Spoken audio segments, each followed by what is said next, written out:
Thank you for the question. Just to give the Indian landscape for skilling, we feel that there are going to be 500 million people to be skilled by 2022. I'm from National Skill Development Corporation, and our goal is to do 150 million people by 2022. And this is across 20 growth sectors. So obviously, to reach out to such a large population, technology is required as an enabler. Now, amongst the other things that we are doing, we are first trying to create a database, a repository of skills that India would have or would need in future. And in order to do that, we created something called a concept of a skill cloud. Now, what does the skill cloud have in it? One is the supply of skills, and that's where SDMS or Skill Development Management System comes in. That's being done by Talisman, and that's a very good product that we've come to. We have developed, in fact, with them at all the times. And then we have to have a demand for skills, so that becomes what you call the labor management information system. And the third is basically an information system in itself to provide knowledge and theory and access, which is called the Skillpedia. Skillpedia, very much like Wikipedia. So what is skill, what is standards, what is national occupation standard, what is all those jargons that the skill development landscape is going to deploy. That's going to come from the Skillpedia. Now the interplay of these three systems is what we feel is going to provide, as Jim just said, keeping the citizen at the center of it. That citizen can be you and me, or maybe have been trained or from products of higher education, or people who are yet to be educated, or just have to be skilled without being educated also. So that 150 million are those people who, and that's where again another component of technology can come in to reach out to them. Many of them don't know how to read or write. And do we have the time to be able to take them through a 10-year program of K10, K12 kind of schedule? And have we succeeded in the past to be able to do that?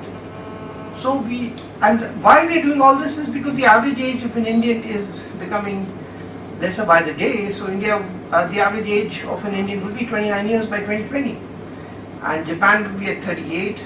China will be, or Japan will be at 48, China will be at 38, EU will be around 45. So while the world is aging, India is becoming younger. And we've got a population which doesn't know, or rather very large significant population which doesn't know how to read or write. But they know how to communicate, they know how to speak.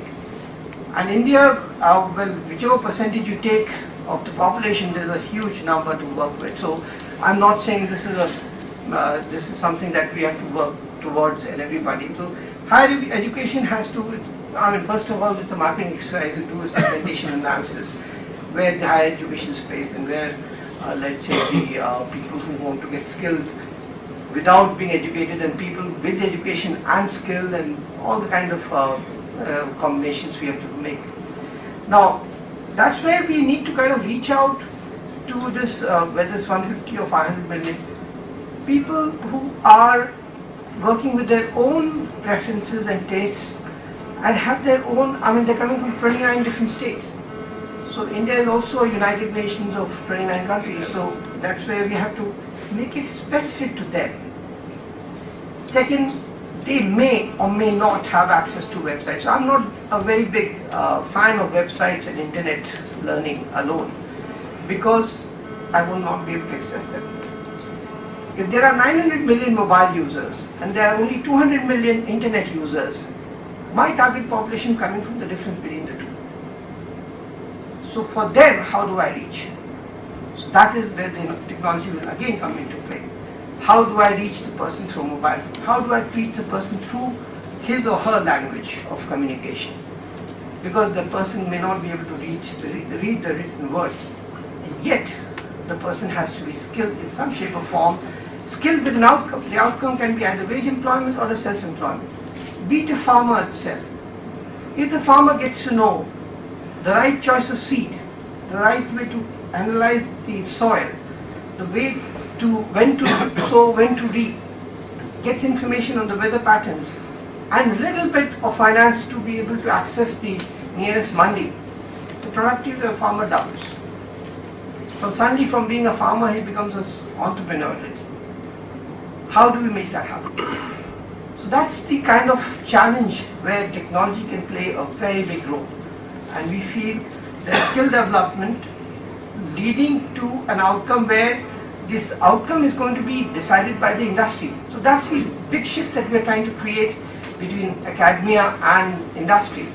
I'm a product of higher education, so I don't want to deride that, but I just want to ensure that what is needed is for these people, and they're coming from the, so the industry is kind of deciding what are the competencies they want, what are the competencies against the job role that they want, and how do we achieve those competencies, because they are the ones who are deciding what the competencies are, they are doing the assessment criteria, so standards you decide. I'm talking about the industry as a whole. They decide the standards, they decide the competency, they decide the assessment criteria. So why should a person not be employable? Till now it was like, academia does whatever it wants to do, and then 75% of graduates are not employable because they don't have specific employable skills. So we've turned the whole thing around. And we set these sector skill councils which decide for their sector what is required of them. So in healthcare, what does a ward boy need to know? What does the diabetes educator need to know? And diabetes educator needn't be from biology, needn't know has to come from a medicine background or something. No. Person can be a sociology student also, why not?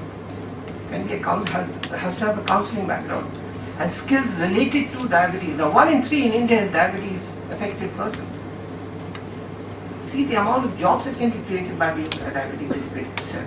So these are case in points that I'm just trying to bring out for more thinking on how we can align technology, bridge the gap between education and skill development, break the bigger courses into smaller courses, and the sigma of small courses actually is education.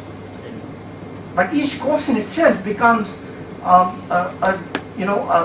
capsule itself. I take my own example. I was in IIT Kanpur for 5 years, and that time the BTech degree was 5 years. But in those 5 years there was suspense. Okay, look, if I hadn't completed those 5 years, I would have been left with a class 12 degree, unlike being anybody else on the road. But at the end of 5 years only I get a degree, but in my 3rd year I was having all kinds of trouble with my family emergencies, etc. So there was a good there was a good chance I would have dropped out, not for capability, but circumstances. But suppose if I were to break it in my course first, say, at the end of 1st year I become a machinist, 2nd year I become a CNC machinist, 3rd year I become a machine designer, 4th year I become a robotics engineer, and the 5th year I get my mechanical engineering degree. Even at the end of 3rd year if I come out saying that I am a machine designer, a lot of value for the industry. Even in the 1st year, if I break up the machinist course, first 3 months I become a lathe operator, next 3 months I become a grinder, saw miller. So summation of these courses can be a BTech degree.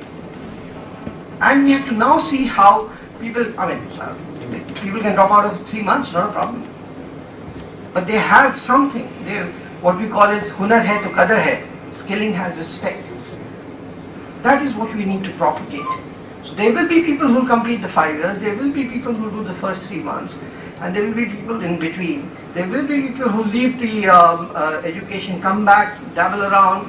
Who says you have to do graduation first and then start working? Right? Learn a skill, learn more, earn more. And by the way, do your graduation on the side. No, learning should never stop. That's the idea. But it shouldn't be that you do all the graduation bit, everything, and then you're left without a job, you're out of cash, you get depressed, you become a courier boy and pizza delivery boys and whatever, and you actually get underemployed. And that's what this country is facing right now. There are jobs without skills and there are skills without jobs.